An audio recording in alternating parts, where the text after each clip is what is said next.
In today's video, we're going to unbox and set up this Danby 50-point dehumidifier.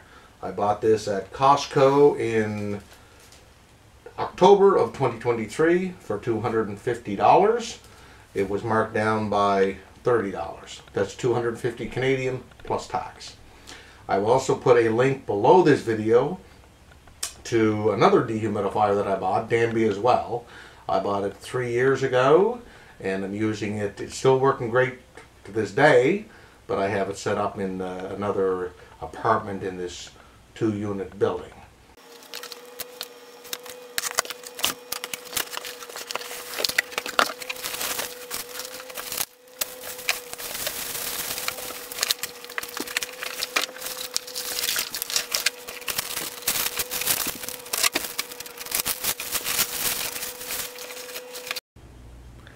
The contents of the box: your warranty information, our instruction manual, piece of hose, obviously for draining it. There's a little tag on the front of our container here. It says, before first use, remove the bucket and take the power cord support out of it. Take that. And there's a piece of tape here. That, I'm going to assume, is our power cord support that we had to take out. And there's a handle here, very similar to my older one. Take that piece of tape off, and there's our bucket.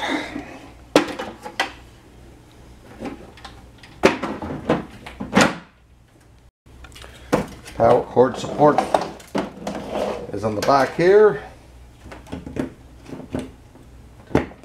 Into place, and obviously wrap that around like that. Oops. There we go. Power it on. See if we get any sign of life here. This is the power button over here. Press that. And here is our display, so that's saying the percentage of humidity is 51%, which is pretty low at the moment. And number 5 in our manual, right here, this button, in other words that one, says that's Smart Dehumidify, which will adjust the humidity level between 45 and 55%. So I'm going to hit that. And we'll try that first. Let that run. See if it keeps it within that 45 to 55% range. This is our fan button here, and little manual tells us that when the light is lit, the fan is on high speed. And this is right in my living room, and that fan is quite noisy. So I'm going to set it to a lower speed.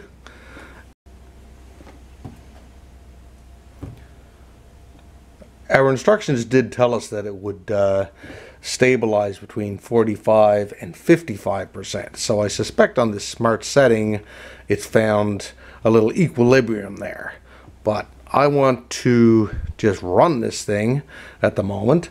So I'm going to go with the continuous button, which is this one here. See the little circles going? So let's try continuous. There we go. I'm going to let that run for a few minutes and see how much our humidity level changes from the 50%. So I ran the dehumidifier for about 45 minutes and the humidity level went down to about 42%. So then I turned it off. I hit stop my continuous button, and to manually set the humidity level you want the unit to come on at, you hit this button here. To either set it lower, so I had set it at 60, that's why it was actually off when we looked here.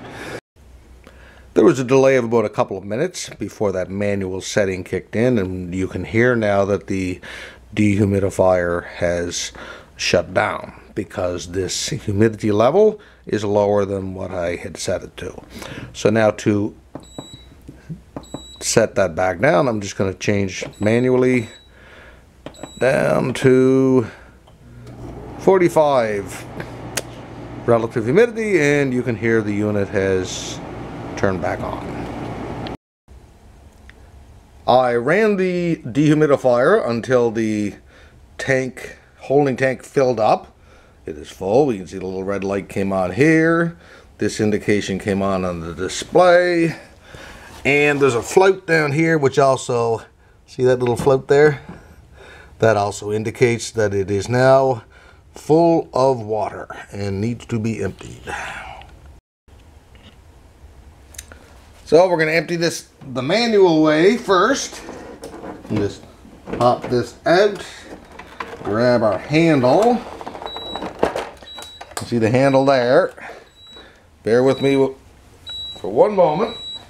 So I literally just poured that down the toilet. Yeah, I'll pop that back in, and this should restart itself, and we can see it did. Reading our percentage humidity there, and it's back running continuous, which is what I had it set on before. The unit has a continuous drain option. You remove this, turn it counterclockwise obviously, and put a garden hose in there. And this is gravity fed, so you can put this to a floor drain or something and it will drain that way. I don't have a floor drain that's convenient. I'm going to use the pump drain, and we'll cover that next. Here is the outlet for the pump drain, and here is the hose that was included with the unit. On the end of the hose, we see here it says insert the hose up to this point right there, and it actually mentions that in the instructions. It says 15 millimeters, I believe, is what it said. Anyway, let's pop that in there, and now I'm going to go to the drain that I'm going to connect this to. All right, powered bot back on. P2 comes on, indicating that the bucket is full. And we'll hit the pump button, and here's our bucket. I'm going to put this hose over to that drain over there, which is for my washer, so that it'll just be permanently connected. I'll cut that length of the hose, and I believe I mentioned when you put it in the back of the dehumidifier, make sure you put that hose in to the end of it. I heard kind of a little click when I put it in. Oh, I think we have something coming here. It's taking a minute because that hose is so long. I'll be cutting that down.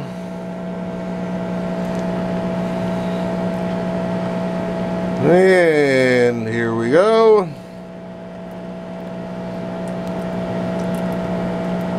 Alright, so I think you can see that that is draining. It's a little slow because that hose is so long there, and I've kind of got it, as you can see, kind of hanging up there. But anyway, hopefully you get the idea. I put my drain hose from the dehumidifier about a foot down into that drain and tie wrapped it in place because I don't want this thing leaking. So that should secure it. Let's try this again. So there's again, the P2 indicator the bucket's full. The LED on there, the red one to indicate the same thing. I'll turn on the pump. We hear that going. As mentioned, it says in the manual this is plus minus 5% accurate. So I had it set at, I think it was 50, and it's kicked in. Pump is operating again. I missed the point where it actually kicked in, but it does seem to work nicely automatically. So that's it for this video. Hopefully it was helpful. Thanks for watching.